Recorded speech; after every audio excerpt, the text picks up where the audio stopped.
بسم اللہ الرحمن الرحیم۔ السلام علیکم۔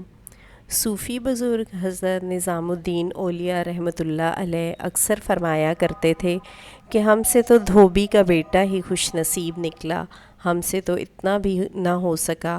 آپ یہ جملہ فرماتے اور بے ہوش ہو جایا کرتے تھے۔ ایک بار مریدین نے حضرت سے پوچھا کہ دھوبی کے بیٹے کا ماجرا کیا ہے، جس پر آپ نے فرمایا ایک دھوبی کے پاس محل سے کپڑے دھلنے آیا کرتے تھے۔ ان کا ایک بیٹا بھی تھا جو جوان ہوا تو کپڑے دھونے میں والدین کا ہاتھ بٹانے لگا۔ کپڑوں میں شہزادی کے کپڑے بھی تھے، جن کو دھوتے دھوتے وہ شہزادی کے نادیدہ عشق میں مبتلا ہو گیا۔ محبت کے اس جذبے کے جاگ جانے کے بعد اس کے اطوار تبدیل ہو گئے۔ وہ شہزادی کے کپڑے الگ کرتا، انہیں خوب اچھی طرح دھوتا، انہیں استری کرنے کے بعد ایک خاص نرالے انداز میں تہہ کر کے رکھتا۔ سلسلہ چلتا رہا۔ آخر والدہ نے اس تبدیلی کو نوٹ کیا اور دھوبی کے کان میں کھسر پھسر کی کہ لگتا ہے یہ تو سارے خاندان کو مروائے گا، یہ تو شہزادی کے عشق میں مبتلا ہو گیا ہے۔ والد نے بیٹے کے کپڑے دھونے پر پابندی لگا دی۔ ادھر جب تک لڑکا محبت کے زیر اثر محبوب کی کوئی خدمت بجا لاتا تھا، محبت کا بخار نکلتا رہتا تھا، مگر جب وہ اس خدمت سے ہٹایا گیا تو لڑکا بیمار پڑ گیا اور چند دن کے بعد فوت ہو گیا۔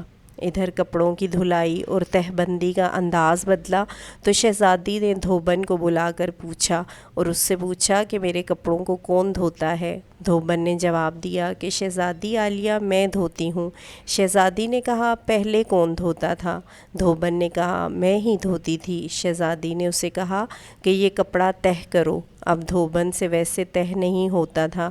شہزادی نے اسے ڈانٹا کہ تم جھوٹ بولتی ہو، سچ سچ بتاؤ ورنہ سزا ملے گی۔ دھوبن کے سامنے کوئی رستہ بھی نہیں تھا، دوسرا کچھ دل بھی غم سے بھرا ہوا تھا۔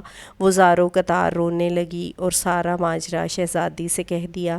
شہزادی یہ سب کچھ سن کر سناٹے میں آ گئی۔ شہزادی نے کچھ دیر بعد سواری تیار کرنے کا حکم دیا اور دھوبی کے بیٹے کی قبر پر پھول چڑھانے پہنچ گئی۔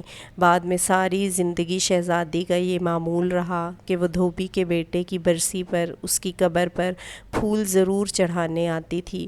حضرت نظام الدین اولیاء رحمۃ اللہ علیہ نے مریدین کو یہ واقعہ سنانے کے بعد کہا کہ اگر ایک انسان سے بن دیکھے محبت ہو سکتی ہے تو بھلا اللہ سے بن دیکھے محبت کیوں نہیں ہو سکتی؟ ایک انسان سے محبت اگر انسان کے مزاج میں تبدیلی لا سکتی ہے اور وہ اپنی پوری صلاحیت اور محبت اس کے کپڑے دھونے میں بروئے کار لا سکتا ہے تو کیا ہم لوگ اللہ سے اپنی محبت کو اس کی نماز پڑھنے میں اسی طرح دل و جان سے نہیں استعمال کر سکتے؟ مگر ہم بوجھ اتارنے کی کوشش کرتے ہیں۔ اگر شہزادی محبت سے تہہ شدہ کپڑوں کے انداز کو پہچان سکتی ہے تو کیا رب کریم بھی محبت سے پڑھی گئی نماز اور پیچھا چھڑانے والی نماز کو سمجھنے سے عاجز ہے؟ حضرت نظام الدین اولیاء نے فرمایا وہ دھوبی کا بچہ اس وجہ سے کامیاب ہے کہ اس کی محبت کو قبول کر لیا گیا، جبکہ ہمارے انجام کا کوئی پتہ نہیں، ہماری نماز قبول ہوگی یا منہ پر مار دی جائے گی۔ اللہ جس طرح ایمان اور نماز روزے کا مطالبہ کرتا ہے اسی طرح محبت کا تقاضا بھی کرتا ہے۔ یہ کوئی مستحب نہیں، فرض ہے، مگر ہم غافل ہیں۔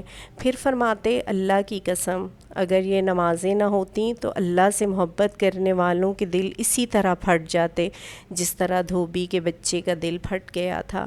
یہ ساری رات کی نماز ایسے ہی نہیں پڑھی جاتی، کوئی جذبہ کھڑا رکھتا ہے۔ فرماتے یہ نسخہ اللہ پاک نے اپنے نبی کریم صلی اللہ علیہ وآلہ وسلم کے دل کی حالت دیکھ کر بتایا تھا کہ آپ نماز پڑھا کیجئے اور رات بھر ہماری باتیں دہراتے رہا کیجئے، آرام ملتا رہے گا۔ اسی وجہ سے نماز کے وقت آپ فرماتے تھے اے بلال ہمارے سینے میں ٹھنڈ ڈال دے اذان دے کر۔